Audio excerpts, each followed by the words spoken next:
trailing take profit stops adhere to the principle let your profits run. So let's have a look at a take profit example. There is a trailing take profit stop called an nBar stop. This is based on trading days and not on calendar days. But it could be if you chose that. The idea is to activate the trailing take profit stop to move the initial stop loss in the direction of the trade after some time. We'll call it N. N for time. You need to decide on the value of N via backtesting. It can have a value of N equals 1 through to N equals whatever number of bars you like. In any event, when the nBar trailing stop is activated, it can only ever shift the initial stop loss or previous trailed stop price in the direction of trade and never against it. The trade is stopped out before that happens. So the key with trailing take profit stops is to always move stops, your profit stops, in the direction of trade. If you ever want to move trailing take profit stops against the direction you're trading, that's an error.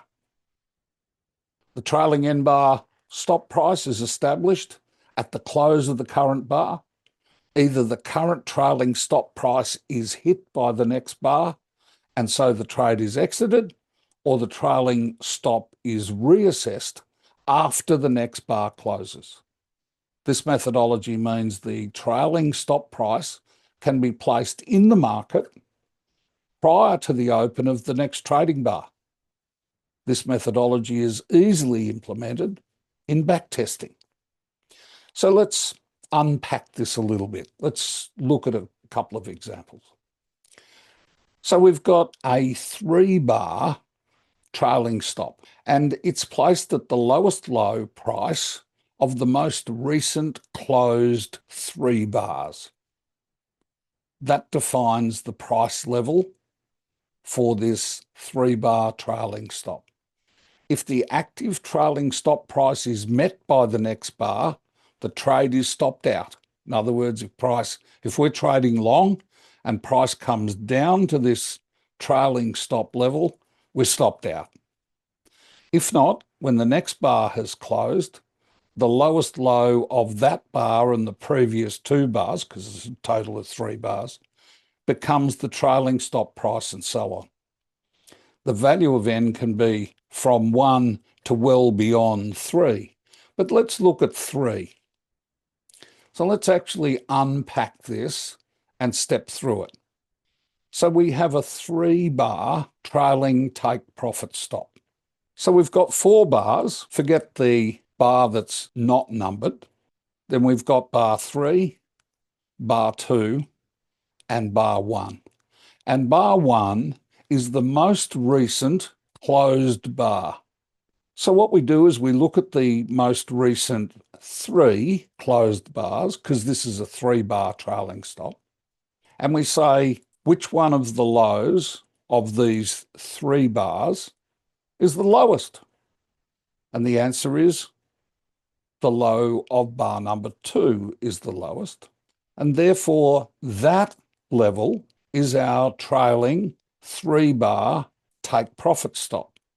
And what that means is that if tomorrow we have a situation where price comes down here and hits that level, bow, we're out. That's the way it works. Well, price went up. We go through exactly the same process. Once the most recent bar is closed, so market is closed, trading's finished, and we count them 1, 2, 3, and we say to ourselves, okay, which low of these 3 bars is the lowest? Well, it's bar 3. Now, of course, that was bar 2 last time. That doesn't matter what the number of the bar is. It's the lowest low of the three most recent bars. And so we've got a stop loss ready for tomorrow. So if tomorrow price goes up, everything's hunky-dory. But if price goes down, bye-bye, we'd be stopped out here. Actually, I'm wrong on both of those. I'm glad I caught myself. Before we get down to the trailing take profit stop, our stop loss will get us out. And I'm sorry I missed that in the previous situation as well. Price can go down, but if the initial stop loss is higher than our trailing take profit stop, the initial stop loss will be hit first. I want to clarify that, so I want to go back to the previous slide and just make sure that I highlight that correctly. So this level will be hit before this level down here. So if price comes down, bye-bye, we're out at the initial stop loss. And price can go down here, but the trailing stop doesn't care because we're already out. So this trailing take profit stop has to get above our initial stop loss. And in this case, it has. Bar number one's the most recent closed bar. Bar number two, bar number three, lowest low of those three bars is this level here. And you notice that that has, in fact, surpassed the initial stop loss. So now if we get a bar that comes down, we're still going to make a loss, but it's the trailing take profit stop that will get us out, not our initial stop loss. And the reason that we'll still make a loss is because until our buy price is surpassed to the upside, we're still in a situation where we're going to experience a loss. The loss in this case won't be as big as our initial stop loss, so that's good, but hopefully this move to the upside will continue and we'll start to get into a profit situation. G'day, sorry for breaking in, but if this content is useful to you, you might like to like or subscribe. And if you want to go deeper, head over to futuremechanics.com. You'll find access to a whole range of things there that you might be very interested in. It's the best place to start your journey into cyclic knowledge.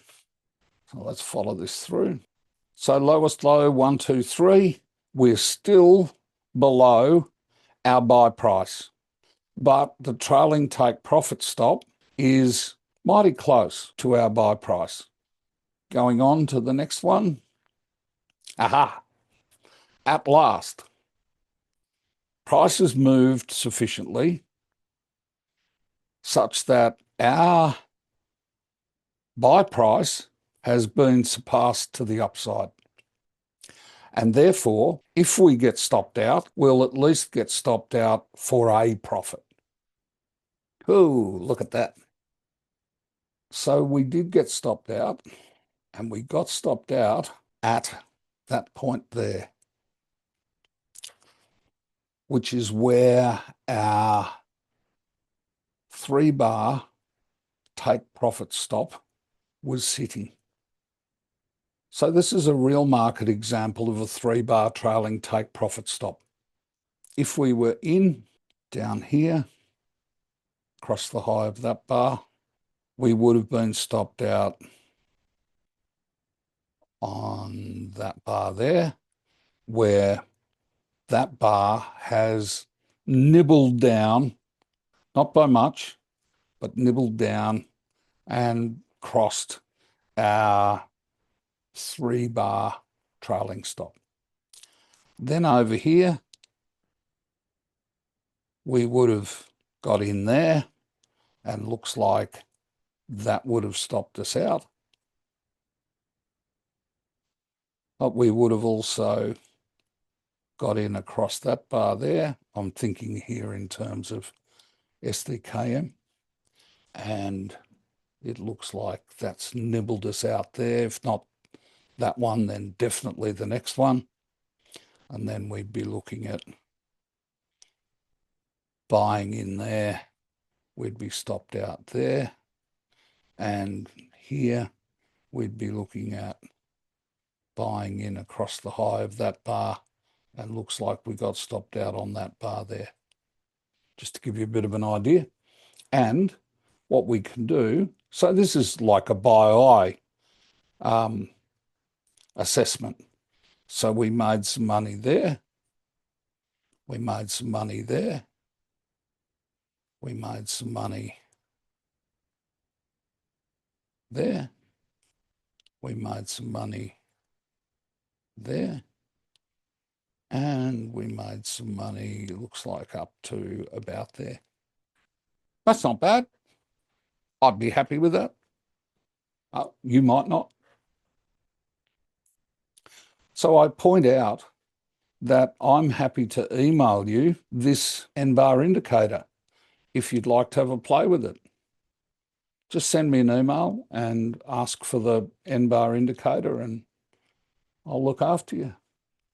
Well, we've worked with a 3-bar trailing stop, and you could say, oh, I prefer to get this, bigger moves than that.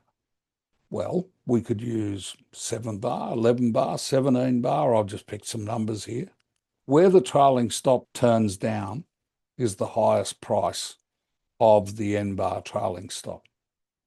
We would have got in there, out there, in there, out there. Looks like in there and out there. So this time, trade there,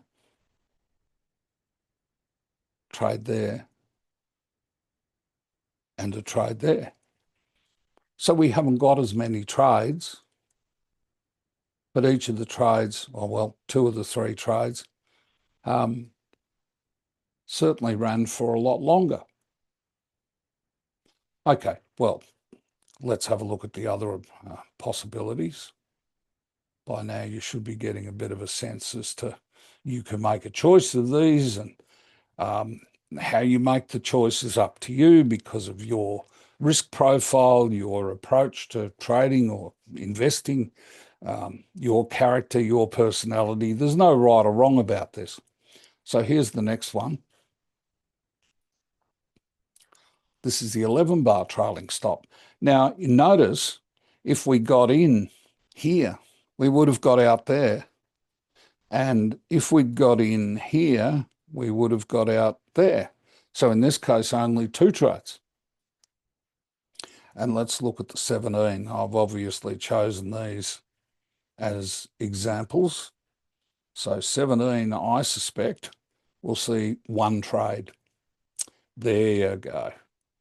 So we would have got in there and we would have got out there.